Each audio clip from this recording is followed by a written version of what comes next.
नमस्कार दोस्तों, स्वागत है हमारे YouTube चैनल पर। दोस्तों, आपको बता दें कि कांग्रेस पार्टी की तीसरी लिस्ट जारी हो चुकी है और उसमें किन उम्मीदवारों को कांग्रेस पार्टी ने लोकसभा चुनाव में मौका दिया है, ये हम आपको पूरी अपडेट बताएंगे। आपको बता दें तो कांग्रेस की पार्टी की दिल्ली में बड़ी बैठक थी और वहीं पर दोस्तों राजस्थान के उम्मीदवारों को लेकर काफी चर्चाएं चली। आपको बता दें तो कांग्रेस पार्टी ने अपनी पहली सूची 10 नामों से फाइनल की थी। वही दोस्तों बचे 15 नामों में कांग्रेस पार्टी ने दूसरी सूची 2 नामों में तैयार की थी। वही दोस्तों अब बारी है तीसरी सूची की। तो दोस्तों आपको बता दें तो बचे उम्मीदवारों को तीसरी सूची में नाम आ सकते हैं और यह सूची जल्दी फाइनल होने वाली है। आपको बता दें तो अब की बार कांग्रेस पार्टी ने राजस्थान में ऐसे उम्मीदवार चुने हैं जो अब की बार बीजेपी पार्टी को बड़ी टक्कर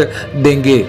कांग्रेस पार्टी द्वारा 3 ऐसी सीटें छोड़ी गई जहां पर अब की बार गठबंधन का मामला नजर आ रहे हैं। बात करें नागौर लोकसभा सीट की तो दोस्तों कांग्रेस पार्टी ने नागौर लोकसभा सीट को छोड़ दिया। हाँ दोस्तों, लोकसभा चुनाव 2024 में अब की बार नागौर लोकसभा सीट से कांग्रेस पार्टी राष्ट्रीय लोकतांत्रिक पार्टी से गठबंधन का मंथन कर रही है और इस पर भी भारी चर्चा चल रही है और ये बात भी जल्दी सामने आ सकती है। क्या हनुमान बेनीवाल कांग्रेस पार्टी से गठबंधन करके लोकसभा का चुनाव अब की बार नागौर लोकसभा सीट से ज्योति मिर्धा के सामने लड़ सकते हैं? इसीलिए राष्ट्रीय लोकतांत्रिक पार्टी के सुप्रीमो हनुमान बेनीवाल ने भी अभी तक इसके बारे में कुछ नहीं कहा और अपने उम्मीदवार भी नहीं उतारे मैदान में। आपको बता दें तो हनुमान बेनीवाल भी ऐसा मंथन कर रहे हैं कि अब की बार कांग्रेस पार्टी से लोकसभा का चुनाव लड़ा जाए, क्योंकि हनुमान बेनीवाल ने लोकसभा चुनाव 2019 में बीजेपी पार्टी से गठबंधन करके लड़ा था और वहीं पर दोस्तों नागौर सीट से बहुत ही भारी मतों से भी जीत हासिल की थी। लेकिन बीजेपी पार्टी से अब की बार हनुमान बेनीवाल गठबंधन नहीं करेंगे, क्योंकि नागौर लोकसभा सीट से बीजेपी पार्टी ने अपने पहला ही उम्मीदवार उतार दिया, ज्योति मिर्धा। हाँ दोस्तों, ज्योति मिर्धा जो पहले कांग्रेस पार्टी में शामिल थी और बाद में विधानसभा चुनाव में कांग्रेस पार्टी को छोड़कर बीजेपी पार्टी को ज्वाइन कर लिया और बीजेपी पार्टी ने लोकसभा चुनाव में अब की बार ज्योति मिर्धा को नागौर लोकसभा सीट से उम्मीदवार बनाया है।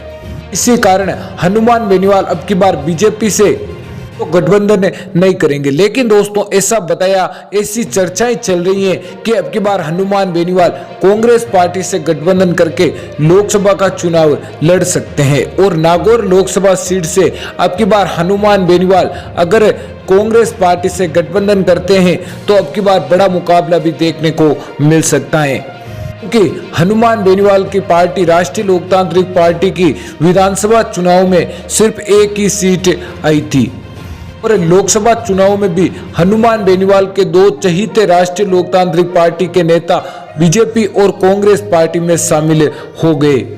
उनके बारे में बात करें तो पायतू से राष्ट्रीय लोकतांत्रिक पार्टी के उम्मीदवार रहे उमेदराम बेनीवाल। हाँ दोस्तों, उमेदराम बेनीवाल जिन्होंने राष्ट्रीय लोकतांत्रिक पार्टी को छोड़कर कांग्रेस पार्टी का दामन थाम लिया और ऐसा भी बताया जाता है कि हनुमान बेनीवाल के काफी करीबी माने जाते थे उमेदराम बेनीवाल और उमेदराम बेनीवाल की बायतू और जैसलमेर बाड़मेर लोकसभा सीट में काफी पकड़ भी नजर आ रही है। अगर उमेदराम बेनीवाल कांग्रेस पार्टी से गठबंधन नहीं करते तो अब की बार हनुमान बेनीवाल उनको वहीं से लोकसभा का चुनाव राष्ट्रीय लोकतांत्रिक पार्टी से लड़वाते। लेकिन अब की बार कांग्रेस पार्टी ने ऐसा मंथन किया जिससे उमेदराम बेनीवाल ने कांग्रेस पार्टी से गठबंधन कर लिया और कांग्रेस पार्टी की तीसरी लिस्ट में भी बाड़मेर जैसलमेर लोकसभा सीट से उमेदराम बेनीवाल को मैदान में उतार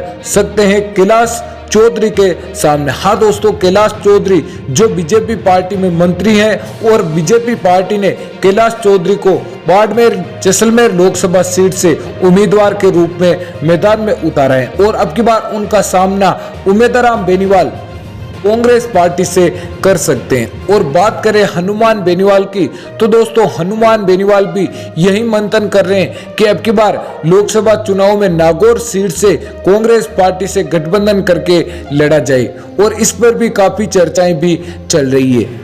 तो दोस्तों ऐसी लेटेस्ट न्यूज के लिए हमारे चैनल से जुड़े रहिए। धन्यवाद दोस्तों।